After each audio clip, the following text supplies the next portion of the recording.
मैं एक रेशमी साड़ी हूँ।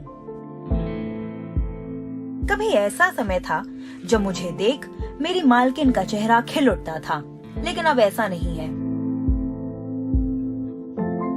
वह मुझे फेंकने जा रही थी, लेकिन उन्होंने मेरी जान बख्शी और एक प्लास्टिक ड्रम के बदले मुझे एक महिला को दे दिया जो रिसाइकलिंग करती है। कितनी शर्मिंदगी की बात है। जब मैं रिसाइकलिंग करने वाली महिला के घर पहुंची, मैंने देखा कि उन्होंने मेरी तरह की कई साड़ियों की सुरक्षा की है। हम किसी कूड़े के ढेर में पड़े पड़े सड़ जाते और मेरा सुंदर हरा रंग फीका पड़ जाता।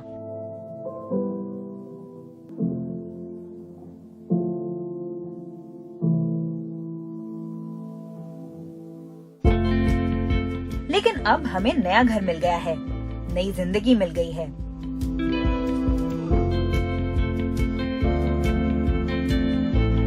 यह सब उसी रिसाइकलिंग वाली महिला की वजह से, जिन्होंने किसी के कचरे को किसी के खजाने में बदल दिया।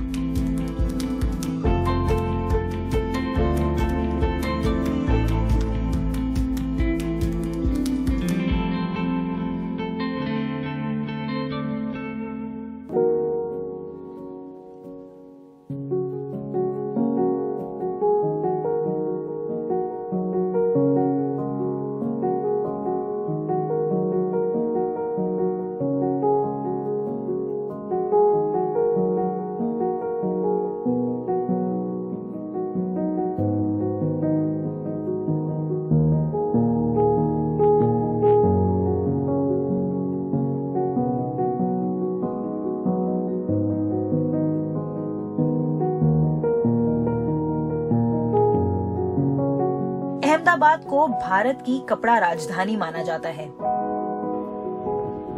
हर रविवार साबरमती नदी के सामने रविवारी बाजार लगता है।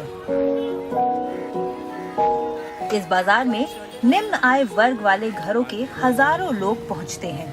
यहाँ मिलने वाले ज्यादातर कपड़े सेकेंड हैंड कपड़े होते हैं, और अगर अहमदाबाद का वागरी समुदाय नहीं हो तो इनमें से ज्यादातर कपड़े किसी कूड़ा घर या कचरे के ढेर का हिस्सा होते। यह पूरे भारत में कई बाजारों के बीच एक बाजार है जहां वागरी लोगों द्वारा इकट्ठा किए गए कपड़े पहुंचते हैं।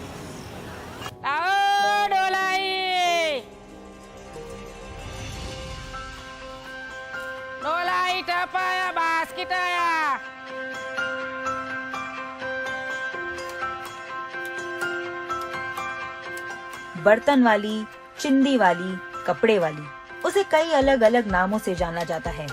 वह घर घर जाती है, लोगों को आवाज देती है, पुराने कपड़े मांगती है। वो हफ्ते में 1 या 2 दिन मोहल्लों में, कॉलोनियों में, सोसाइटीज में, बंगलों में जाते हैं। बर्तन या दूसरे घरेलू सामान के बदले कपड़े इकट्ठा करते हैं। वे वागरी हैं, एक घुमंतु समुदाय जो 100 साल से भी ज्यादा समय से पुराने कपड़ों की रिसाइकलिंग के अनौपचारिक और अदृश्य कारोबार में लगे हुए हैं। आ रहा।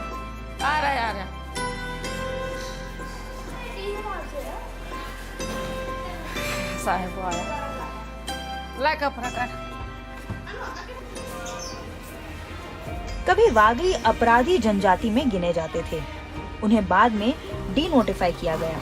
वागरी शब्द ही गुजराती में एक नकारात्मक अर्थ देता है, और इसलिए इस समुदाय के सदस्य वागरी और चिंदी वाली दोनों को अपने लिए हिकारत भरा मानते हैं। वह देवी पूजक या देवी पुत्र कहलाना पसंद करते हैं। सब वागरी है, सब पर अलग अलग है वागरी। कोई देवी पुत्र होगा, कोई अलग अलग, कोई वेरवा पुतले होगी, कोई हरिचंद पुतले होगा। हमें देवी पुत्र वाला है। मेरी मम्मी गुजर गई तो मेरे को देके दे, तो मैं भी इसी धंधा करती। मैं 50 वर्ष की उम्र है मेरी, बच्चे भी करता है मेरा। लड़की बो के सिखाई तो लड़की भी करती, वनिता तो इसको भी सिखाया तो ये भी करती है। दोनों लड़की करती है, सिखाया तो भी करती है। नहीं देते, सब सरकार में कोई नाम है। अभी बोले हरिजन का नाम है, अभी दूसरे भरवार का है, रबाड़ी का है, तो सबकी समझ करता। हमारी समझ बहुत अच्छी है। बोले देवी में हम आवे, बोले समाज में हम आवे। हमारी समाज बहुत ज़्यादा ऊंची है और हमारी समाज को कोई मान मर्यादा, कोई इज्जत नहीं देते।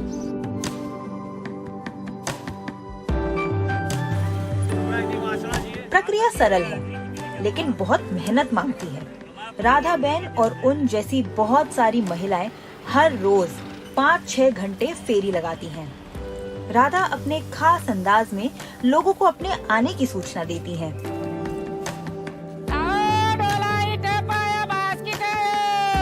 मगर उसे हाउसिंग कॉम्प्लेक्स में बैठने की इजाजत नहीं है, इसलिए वह स्मारक के बाहर एक पेड़ के नीचे बैठती है, लोगों का इंतजार करती है। अगर किसी को उसके बर्तन या सामान पसंद आते हैं, तब उसे उनके घर आने को कहा जाता है। हाँ, पहचानते हैं सब। अभी और खान है सब, मेरी मम्मी नहीं देते, मेरी मम्मी नहीं गुजर गई तो मेरे को और खान पड़ गई तो सिर्फ मेरे को देते हैं सब कपड़े। इसके बाद मोल तोल की प्रक्रिया शुरू होती है, यानी राधा बहन बताती हैं कि वह कितने कपड़ों के बदले बर्तन देंगी। आमतौर पर वो एक बर्तन के लिए बस 1 गट्ठर कपड़े मांगती है, यानी 10 से 12 फटे पुराने कपड़े। कभी कभी ग्राहक उससे कोई खास चीज मांगते हैं जिसे वह बाद में मंगा देती है। आज मुझे इसके बर्तन पसंद नहीं आए तो मैंने दूसरा चाहिए न, वो मंगवाया है इसके पास। छोटे छोटे बच्चे के कपड़े रखने के लिए आता है ना बास्केट, वो लेने का है मेरे, इसलिए मैं ये नहीं चाहिए, मुझे वो लाके दे दे। तो ये बोलते कि मैं अच्छा वाला ले आऊँगी लेकिन तू मुझे अच्छी साड़ी दे। तो मैंने इसको अच्छी साड़ी दी, तब वो लेके आएगी कि तू घर पे नहीं होगी, तेरी बहू को देके चली जाऊंगी, ऐसा बोल रही है।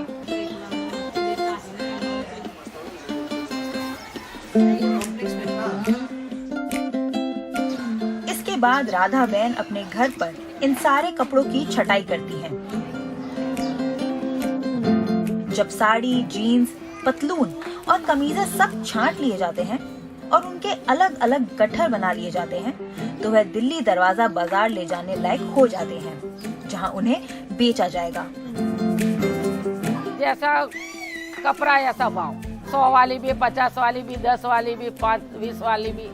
ग्राहक देखे कि बस 20 वाली है तो 20 वाला ले जाता है, 10 वाली है तो 10 वाला ले जाता है। ये सब व्यापारी मेरा होता है, ये जाके गट्ठा सोर के वो 20 वाला ले जाओ, 20 वाली ले जाए, 10 वाली ले जाओ, 10 वाली ले जाता है।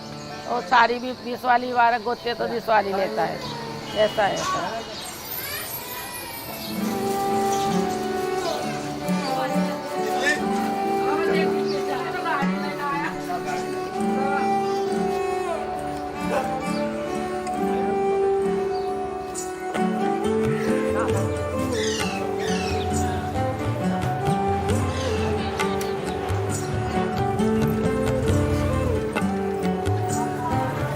अहमदाबाद का दिल्ली दरवाजा बाजार शहर में सेकेंड हैंड कपड़ों का सबसे बड़ा बाजार है।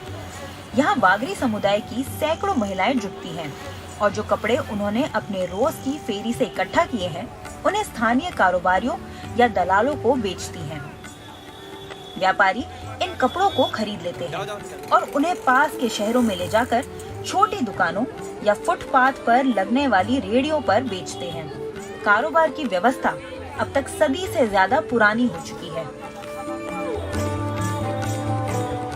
इधर बाजार में तो 100 साल से बाजार लगती है। दिल्ली दरवाजे से हम 30 साल से धंधा करते हैं कपड़े का जूना।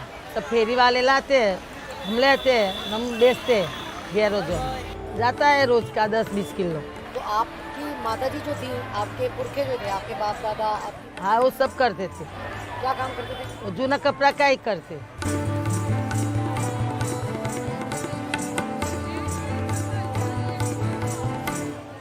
मेरी मम्मी तो देती थी पहले कपड़े, तो मैं बचपन से देखते आई, उसकी सीख इधर ला ली। પછી मेरी भौजाई है, वो भी कपड़े देती है। मेरे 7 भाई थे, वो 7 ही भाभियाँ देती थी। ऐसे ही कपड़े देते हैं। खासो टाइम થઈ ગયો, આમ 10 વર્ષ જેવું થઈ ગયું છે ને અમે એમને કપડાં આપીએ છીએ। मेरी सास है, सब लोग देते हैं। मेरी देवरानी, मेरी जेठानी सब देते हैं।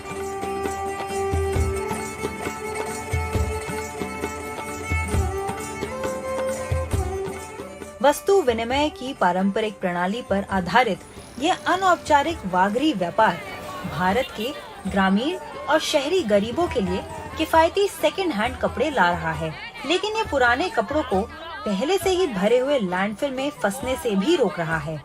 आइए देखें कैसे।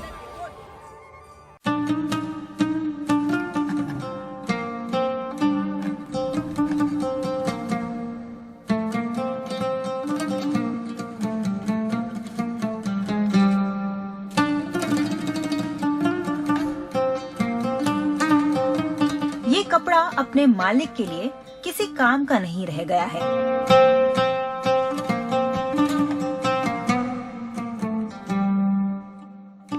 इसे फेंक देने की जगह इसे एक बर्तन या घरेलू सामान के बदले वागरी समुदाय के एक सदस्य को दे दिया जाता है।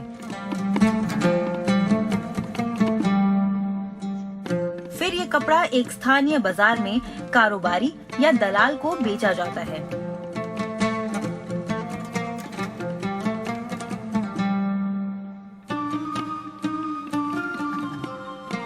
व्यापारियों द्वारा खरीदे गए कपड़े फिर स्थानीय साप्ताहिक बाजारों में बेचे जाते हैं, जहां इन्हें वैसे लोग खरीदते हैं जो बहुत महंगे कपड़े नहीं खरीद सकते। तो आपकी स्क्रीन की बाईं तरफ वह कपड़ा है जो फेंक दिए जाने के कगार पर था। कुछ नया और पहनने के लायक होकर स्क्रीन की दाहिनी तरफ यहाँ पहुँच गया है। जिस तरह वागरियों, व्यापारियों और ग्राहकों के बीच के रिश्ते काम करते हैं, गुजरात में इकट्ठा किया गया कपड़ा महाराष्ट्र तक में बेचा जा सकता है। कुछ मामलों में तो ये पुराने कपड़े डिजाइनरों द्वारा चोर बाजारों से खरीद लिए जाते हैं और वो इन्हें रिसाइकिल कर कुछ बहुत अलग सा बना डालते हैं। देखो ये तो सब कपड़े वाला है। तू मेरा जास्ती कपड़ा निकले, कोई बर्तन वाला नहीं हो, कोई लेने वाला नहीं हो, तो कोई अंदर तो जूना कपड़ा हो जाता है सब। कैसे हम पुरानी कपड़ा पहनते हैं तो कोई काम का नहीं होवे तो कोई आश्रम में मेके डाले, सब कचरे में डाल देवे। कोई लेने वाला नहीं होवे तो कोई बर्तन वाला नहीं हो, कोई देश में कोई नहीं जावे तो क्या करने का कपड़ा, ये सब फेंक डालता है कपड़ा। और हमारा जैसा जाते हो तो हमको बर्तन दे के हम लाते तो किसको फेंकने का मत नहीं होता। पुराने कपड़ों की उम्र बढ़ाने में वागरी समुदाय के प्रभाव से कतई इनकार नहीं किया जा सकता, लेकिन ये इतना अदृश्य कारोबार क्यों है? इसे कैसे जारी रखा जा सकता है और सरकार की मदद दिलाई जा सकती है, ये देखेंगे एक छोटे से ब्रेक के बाद।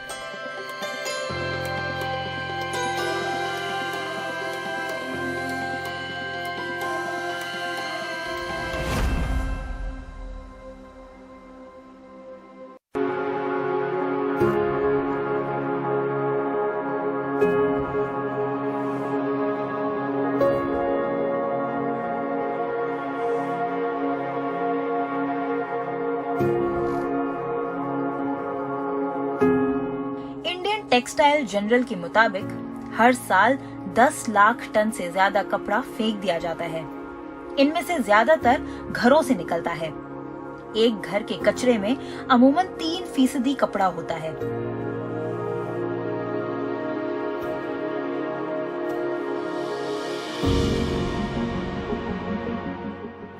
वागरी या देवी पूजक, जो वे खुद को कहना पसंद करते हैं, मूलतः गुजरात से आते हैं। भारत के अदृश्य रिसाइकलर हैं, जो बर्तनों के बदले पुराने कपड़े लेते हैं। इस कारोबार में आगे रहने वाली वागरी महिलाएं ज्यादातर भारतीय शहरों में बर्तन वाली, चिंदी वाली या कपड़ा वाली के नाम से जानी जाती हैं। 1 सदी से ज्यादा समय से वे कपड़े रिसाइकल करने की एक अनौपचारिक व्यवस्था की झंडा बरदार रही हैं, जो न सिर्फ पुराने कपड़ों को कूड़े के ढेर में जाने से बचाती हैं, बल्कि उन्हें गरीबों के लिए सस्ते में मुहैया भी कराती हैं। कपड़ा बेचवा जब हम कपड़े बेचने जाते हैं तो पुलिस वाले हमें परेशान करते हैं। वो हमारा सामान जब्ती कर लेते हैं और ट्रकों में रखकर ले जाते हैं। वो कपड़ों और बर्तनों के सारे बंडल भी ले जाते हैं। हमारे लिए अपना व्यवसाय करने के लिए कोई निश्चित स्थान ही नहीं है। हम कपड़े बेचने के लिए गली गली जाते हैं और पुलिस हमारा सामान छीन लेती है। तब हमें उसे वापस लेने के लिए पैसे भी देने पड़ते हैं। ही नहीं पास। कभी मिलता है दीदी, कभी नहीं भी मिलता हमारे को। छोटे छोटे बच्चे छोड़ के आते हैं हम भी घर पे, 2 रोटी के लिए आते हैं दीदी। कोई सरकार हमारा कुछ सुनता भी नहीं है, तो कोई हमारे को नौकरी वोकरी मिल जावे, कोई घर बैठे नौकरी आ जावे हमारे पास, पर कोई देता भी नहीं है दीदी, क्या करे बताओ।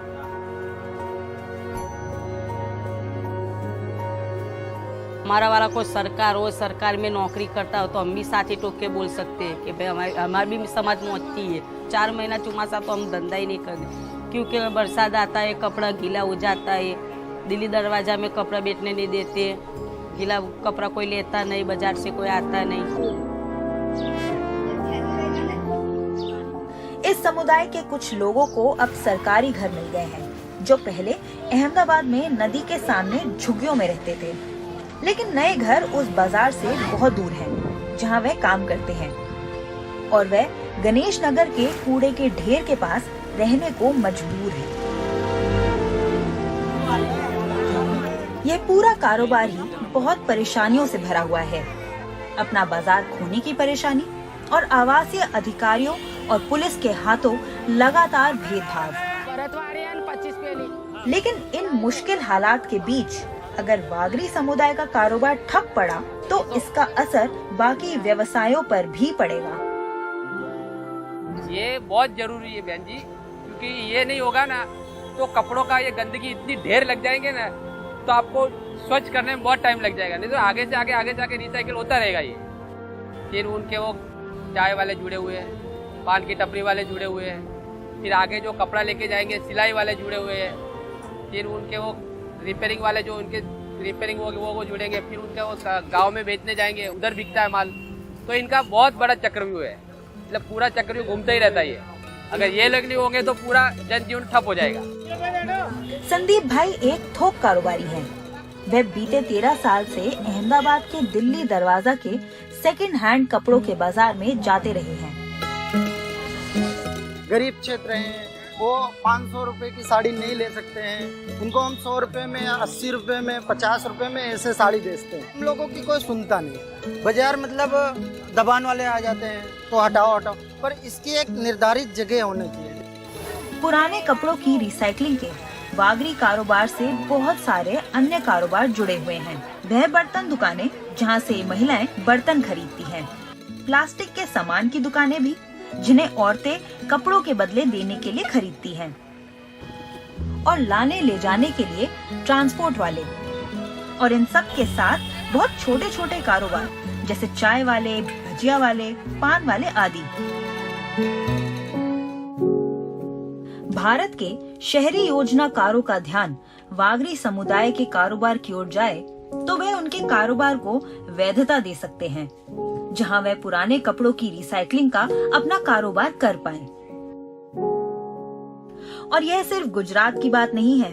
वागरी या देवी पूजक समुदाय व्यवहारिक तौर पर पूरे भारत में काम करता है। दिल्ली, मुंबई, कलकत्ता, पाकिस्तान में हुए मेरा वागरी, पाकिस्तान में हुए सब पाकिस्तान वाला भी इधर आता है, कश्मीर में होता है, कश्मीर में होता है। मेरे समाज वागरी देव तो पुत्र वाला तो सब कश्मीर में, सब देश में कुछ कोई बाकी नहीं होगा, कोई देश बाकी नहीं होगा तो मेरे देवी पुत्र नहीं हुए। दिल्ली में समुदाय को एक अनूठी जगह अपना बाजार मिला है। दिल्ली के रघुबीर नगर की घोड़ा मंडी में इनका काम सुबह 4 बजे शुरू हो जाता है और बस कुछ घंटे चलता है। 1 रुपए की कमीज होती है, जबकि 10 रुपए की पतलून। अगर किसी शर्ट या पतलून में छेद हो तो उसका दाम और कम हो जाता है। जैसे दीदी देखो, हम यहाँ से पुराने कपड़े ले जाते हैं, जो सही कपड़ा होता है पहनने लायक वो हम खुद निकाल लेते हैं घर पे। जैसे बच्चों के हो गए, घर वाले के लिए हो गए, कोई हमारे लिए साड़ी वाड़ी हो गई, तो ऐसे कपड़े हम घर पे निकाल लेते हैं पहनने के लिए, और बाकी जो होता है वो मंडी में जाके सुबह 4 बजे बेच देते हैं हम। उधर अहमदाबाद में राधा बहन की बेटी अनीता को भी अपनी बेटी के लिए एक चनिया चोली मिली है, जिसे पहनते हुए उसका चेहरा खिल उठा है। भारत के सेकंड हैंड कपड़ा बाजार में सबसे नीचे है वागरी, लेकिन बेकार हो गए कपड़ों की वैल्यू चेन का वह सबसे अहम हिस्सा है। और अगली बार अगर आप ये आवाज सुने तो उन्हें अपने पुराने कपड़े दें। आप अपने कपड़ों को कचरे में ना डालकर बस पर्यावरण की ही रक्षा नहीं कर रहे होंगे, एक समूचे समुदाय की आजीविका में भी मदद कर रहे होंगे।